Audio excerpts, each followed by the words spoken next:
Hi, everybody. I know that this group is so on top of everything that's happening in beauty, so you are aware of Birchbox and what we started almost 12 years ago for me, but it's 11-year anniversary of the company. But you might not be aware of kind of the underlying inside of Birchbox, so I'll give you 1 minute on that. When we started Birchbox, one of the things that we realized is that we were young women, 27, and we were using a good amount of beauty products, but we had no idea what we were doing.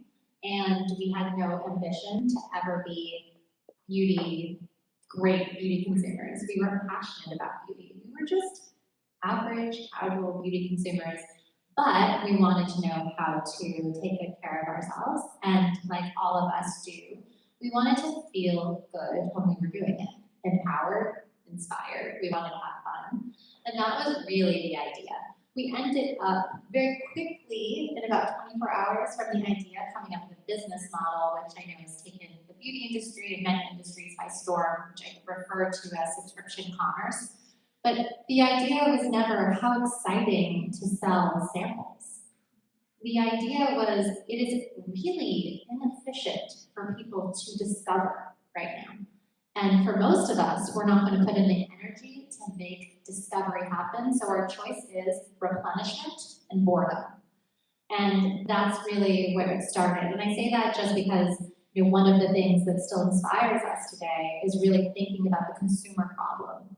Not necessarily what's possible with technology and what's out there in the world, because there's so much possible, but thinking about that through the lens of what's really going to add value in people's lives and create an experience that's both the magic of beauty, the storytelling of beauty, which I think customers are here for, but also the efficacy, right? Of like, what could this actually do for me? And let's get grounded in that. So happy to be here with you, and here's Jack.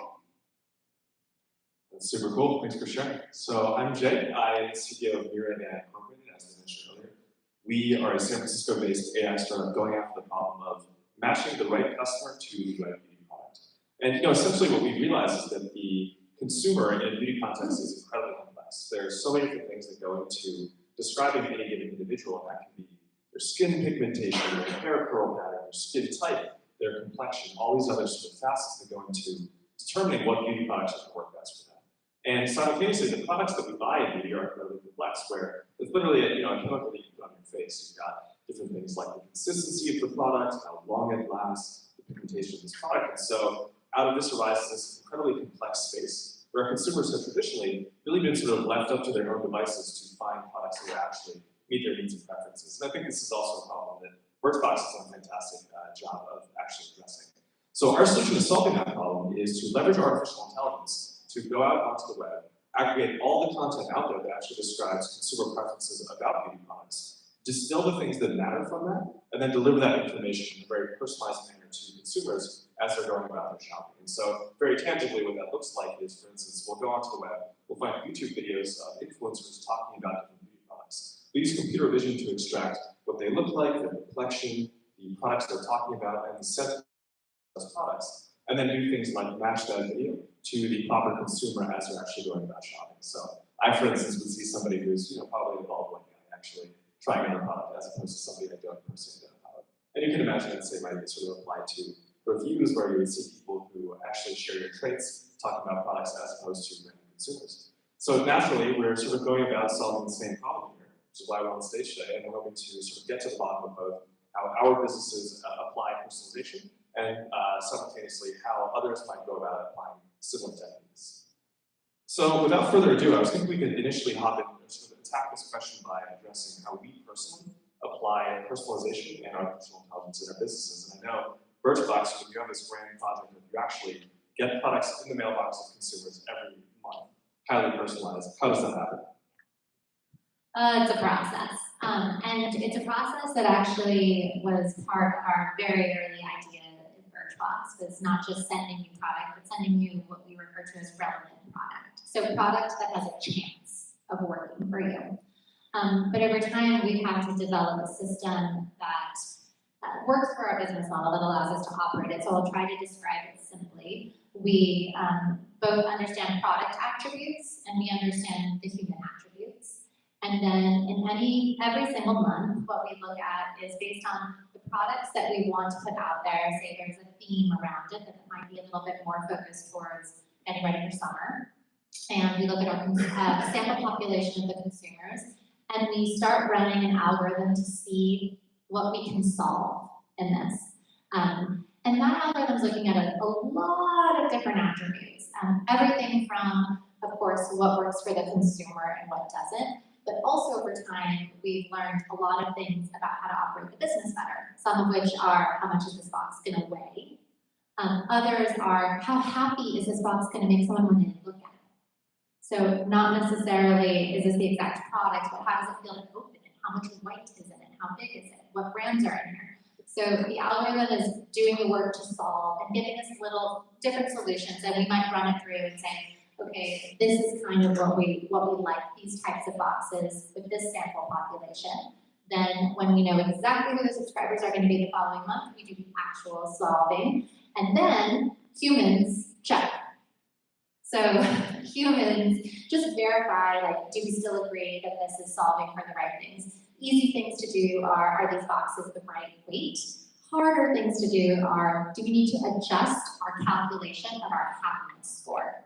How happy these products make people. So that's something you can always adjust over time, is this product used to make people really happy, but over time we've seen it waning in happiness, so we might need to retool its score, which ultimately changes the success of the solution. That's super cool. Yes, so it sounds like there's this trade-off, this natural tension between maximizing the happiness of your customers by giving them the perfect products, while also meeting your business goals, which are keeping the cost down, keeping the weight appropriate, making sure you're not sending non-existent SKUs. And so how do you think about the relative prioritization of those two things, which is a very difficult problem, I'm sure? It is a difficult problem, and I'm not nearly as smart as Jay at this, but I'll tell you from a very practical perspective some of the things I've learned in the last 12 years. One of the biggest challenges with Birchbox was that when we launched, there was a ton of skepticism from beauty brands to work with us, mostly because brands thought consumers will never pay for a sample. I don't know if you remember. That didn't happen before. And so initially there was a ton of skepticism, and we were tiny. And so brands said, sorry, call us when you're big. A few months later, we were big. And they said, sorry, you're too big.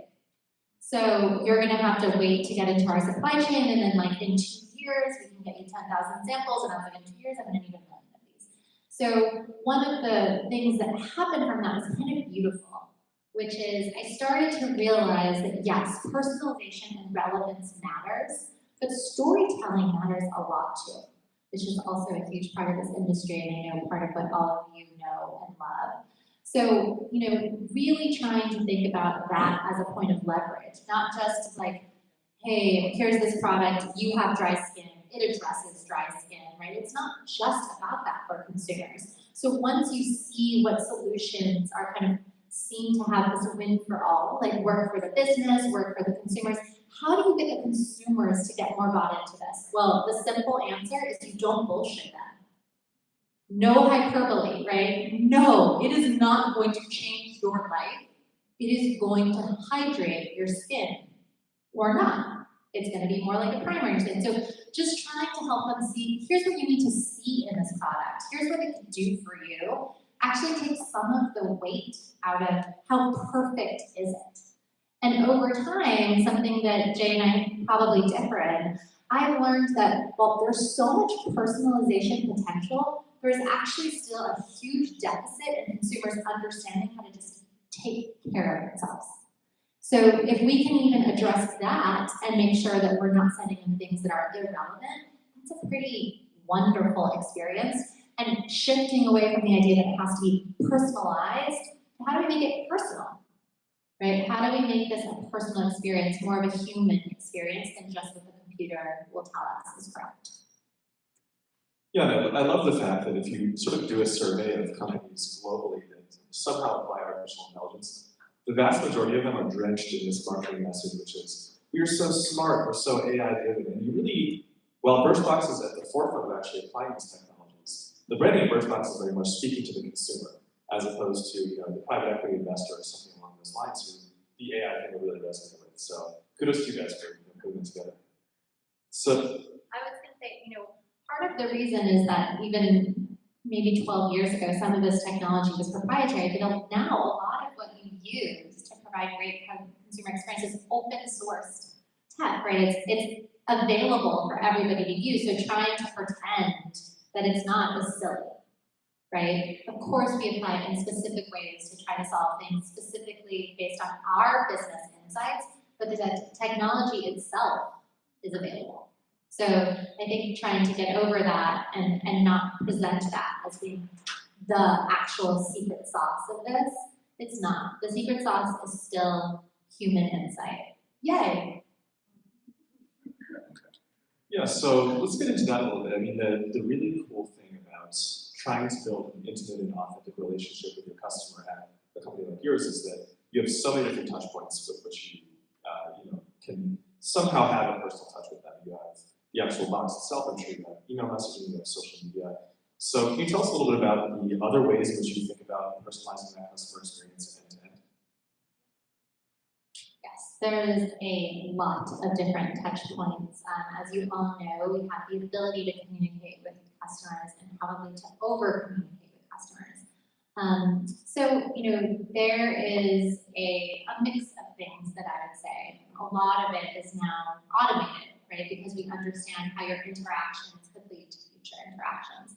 And that's a very basic thing to think about. But for those of you who are working with brands or at brands, looking at that again all the time, actually, I found to really serve you because customers' expectations about how to use their data are always evolving, right? They want us to be better at it. I really believe that there isn't a desire for customers to say, don't take my data. They're just like, if you have it, could you do something useful?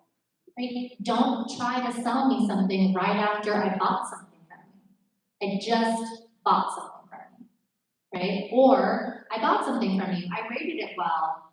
Could that mean I want it again in a reasonable amount of time? And we all understand how these automated messages go, but one of the things I continue to be surprised by is how just like sitting down and doing them again always has value for creating an experience that feels relevant again. And I think the more we focus on our customers are smart, let them feel respected, let them feel like we're thinking about how they're using their time, how they're using their money, that ideal is never going to go away. Feels good. Yeah, so one thing I was actually speaking about last night with some of the folks here is the TikTok algorithm, which I'm sure many of you are addicted to it like I am. And it's just this most incredible experience where it just somehow effortlessly understands what you're interested in seeing more of. And I think there's been a sort of broad realization across the technology industry, but also anything that touches the technology industry recently, that technology is now open source, like you mentioned, or at least we have a collective understanding about how to go about figuring out what a user's interests are based upon their behaviors and interactions with the platform. So, for a very concrete example, somebody goes to Birchbox.com or MiraBeauty.com, they start clicking around, maybe they click on our vegan category, they start browsing that for a couple of minutes. Maybe they watch a video of somebody who has certain facial attributes, they scan to a part of a specific product, they pause. Each one of those actions there contains some signal about what that customer might be interested in, at least in the context of alternatives. And it sounds like what you guys are getting towards is being able to leverage that information of the user has interests in a certain realm of beauty and contacting them with that in the context of communications. Yes, however, I don't think that means that's the only thing you contact them, for. It's like saying I liked some cat videos on TikTok. I'm not on any social media, so forgive me. And so now it only serves me cat videos and I'm a cat person, right? Or like you met me when I was wearing a red dress. That girl loves red, and so now you only show me red things. It's not to say this is a myopic view of the customer, but it's to give context. Oh, last time I saw you, you were really engaged with skincare. I have an agenda where I want to talk to you about hair, but let me see how I'm going to bridge this gap for you, right? You seem really knowledgeable in skin. I'm on our journey and how to take care of hair, and focusing on that. Or you came here for hair, and I want to. So the context isn't to saddle you to is the definition of the customer. It's to just help the customer feel seen, right? So that's how we think about it. It's ingesting all of this data, and again, math has answers, right? Algorithms have answers. We are not slaves to those answers. The insight is not this customer likes women with almond-shaped faces and brown eyes. The answer is not that, right? We're just taking that data and saying, okay, what's really engaging them and how can I leverage that to acknowledge that they're in a relationship with me, right? They're taking time with us. And for that to be discarded as like, we just treat you like everyone else is a waste. We don't need to do that anymore. There's a lot of software to help us not do that. And we can be better than that. Yeah, you know, we at Mira have some pretty concrete examples that demonstrate exactly what you're saying, which is a lot of folks who are in the e-commerce game will have product recommendations at the bottom or some type of content recommendation like, hey, you should check out this blog based on your browsing activity. And we found that even if the quality of the recommendations is lower, if you're able to explain to a consumer why they're seeing it, the click-through rate ends up spiking because people feel as though their behavior is being acknowledged, they understand how you're leveraging your data, and that's a much better feeling as a consumer as opposed to sort of dealing with this black box intelligent machine that's just serving content. I have a good example of that too. I have a good example of that too. Do you remember in 2015 when everybody was like, try shampoo, right? Like, that's it. We had a lot of dry shampoo samples, as I'm sure you can imagine. And so there was a lot of dry shampoo to get through, and we had rules, right? And if you buy a dry shampoo, when do we send you another dry shampoo? But we also have rules around if you haven't bought a dry shampoo yet, you're gonna have to get on the train. Right? So here's what makes people angry. They get a dry shampoo, they don't buy it. 2 months later, they get a different dry shampoo, they don't buy it. 2 months later, they get a different dry shampoo, they don't buy it. They're like, why do you keep sending me dry shampoo? Here's what makes customers delighted. They get a dry shampoo, they don't buy it. They get another dry shampoo that's like, noticed that you haven't bought one yet, and you selected fine hair. This one might be better for you. Next one, notice you haven't bought one yet. This one's good for brunettes. So it's like the same exact thing is happening to them. But by providing that little context on why we're like, we actually know that you need a dry shampoo, the market is telling us this, it totally changes the perception of that user experience. So I'm assuming we have limited time here. What I really wanted to get into is, we've sort of described the state of the application of personalization in our respective businesses to a certain extent, but where does this lead in the future? What are you most excited about in terms of where you can take your business? So I think one of the things was really exciting in 2010 when we started, whereas a lot of where the barrier to entries had come down was frankly in digital innovation and personalization innovation, where it's possible to start accessing these things without myself being some technical genius. And that is a really exciting way of accessing customers, of giving them better, more relevant experiences. But now those barriers are changing in other spaces that you can think of as directly related to beauty or so adjacent that it's going to really matter. That I think are more towards in the science space. So in terms of the consumer experience itself, better being able to actually diagnose what customers need, right? That the barrier to doing that is completely coming down, really understanding the health of the consumer's skin, the health of their hair, and actually being able to do something with that. I think there's going to be a renaissance in the actual data we can collect and how we can map that to relevant products. But I also think that on the other side, we're going to see a massive shift in the ingredients in beauty products in the next decade. There is completely new ways to develop beauty ingredients, just like we're seeing happening in food. It is happening, and it is going to get scaled, and it is going to change the potential of ingredients. And those two things together have me thinking about what it's going to actually mean to empower customers to take care of themselves. Imagine customers actually knowing how they're doing, right? Imagine them knowing where to invest. Imagine a world where a beauty product can deliver more than we ever thought it could because it was engineered in the lab, it was never needed to be tested on animals. that is all something that felt very like, wow, someday, and it is definitely in our lifetime, it's coming soon. And I'm really excited about that because what we really care about is actually giving customers something that changes their lives. You know, and I think there's a psychological thing that beauty does, right? It helps you feel your best, but there's also a health aspect to it, where it's actually, you know, preserving us, where you can actually think about, you know, the health of your skin, and then of course there's the inside, which manifests into the outside, and all of these things that prior to now have been separate, they are going to start to converge, and it's going to be the best thing that customers have ever had access to. And it's going to be really hard, but that just means opportunity. You know, it's really interesting you mentioned this idea of you know, being able to collect a whole new class of data. Maybe biometric data is the best way to describe it. That is enormously exciting coming from the AI and machine learning angle, where if you had access to information like, for instance, a consumer's you know, microbiome or their genetic sequences, that is the holy grail from the perspective of somebody who's trying to write an algorithm to interpret what is the best product for them.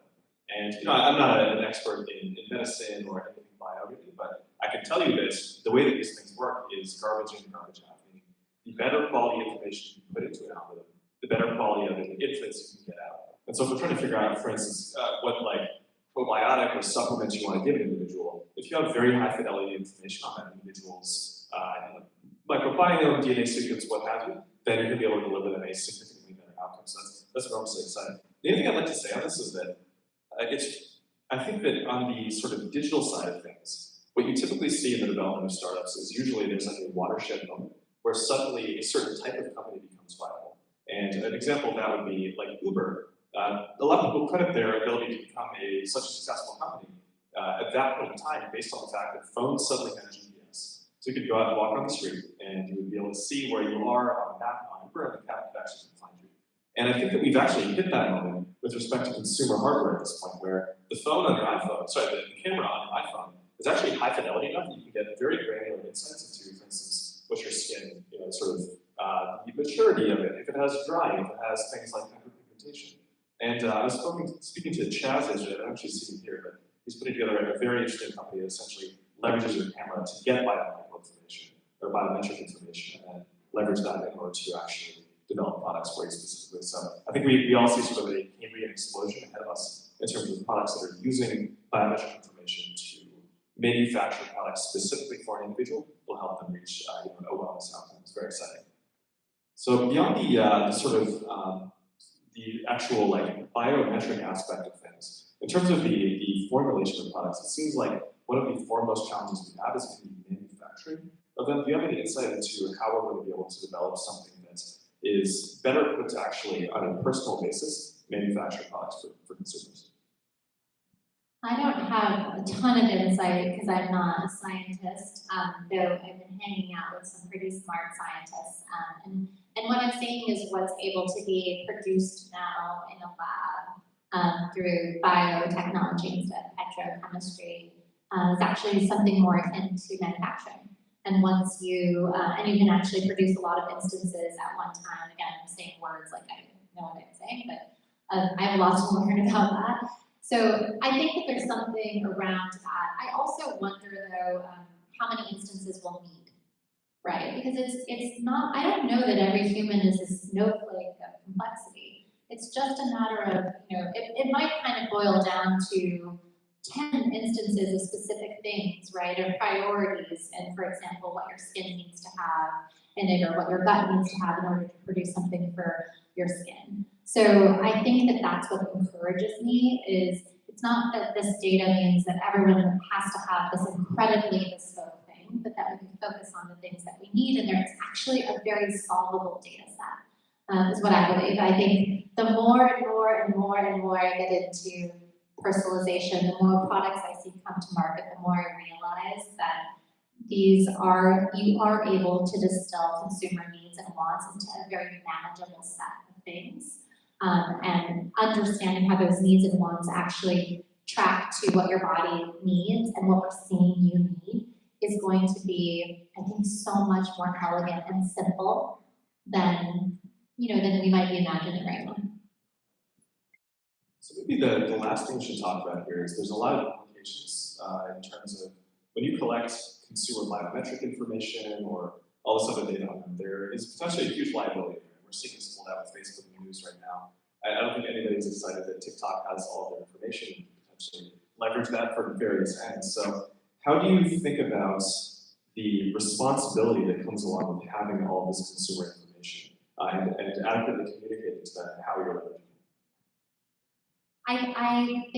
I'd say a few things. I think reciprocity is at its core, right? With taking in consumer data comes with the responsibility to deliver something of value and to care for that data with respect. I fully believe that looking into being much more regulated and allowing consumers to understand what's happening with their data, where it is, how to get rid of it, why it might not be good to get rid of it, makes a ton of sense, and we shouldn't be resistant. I also think that with regulation comes the input of the industry, right? You don't just sit back and let regulation happen. We want to be actively involved with what's the regulation that makes sense, that isn't just some political campaign of you can't steal and sell our data, right? We need to be smart about this and make sure that we're thinking about really what needs to happen so that we can use the data to create the best user experiences and that the data is safe, right? There's different kinds of data, that there's your identity, that's very sensitive. There's so many ways that we can easily protect that. And then there's personal data that you might not want to have everybody have access to. You don't want to have people sell, your personal data. So I believe that the trend we're moving towards is necessary. I think we can take part in regulation, and I think our responsibility is to think about reciprocity. And if we are getting this data, how are we creating the best user experiences from it? Very well put. Well, I think with that, we can go ahead and conclude this talk. Thank you so much, everybody, for listening.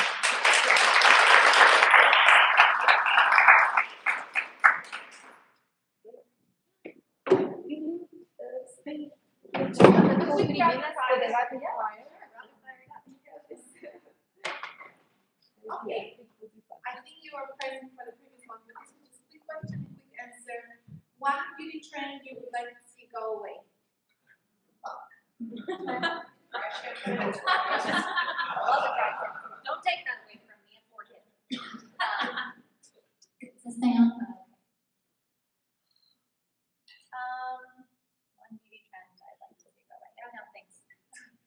I've always had an issue personally with the inauthenticity of influencers. I would love to see fewer people being obviously paid to essentially show products on their social media feeds. I do think that we're actually heading in the right direction as well. It seems like there is an increase in authenticity on social media these days. But every time I see something like that, it makes me think of we're actually not progressing as a beauty community, but rather going back towards the old way of large voices controlling the narrative as opposed to a democratized way.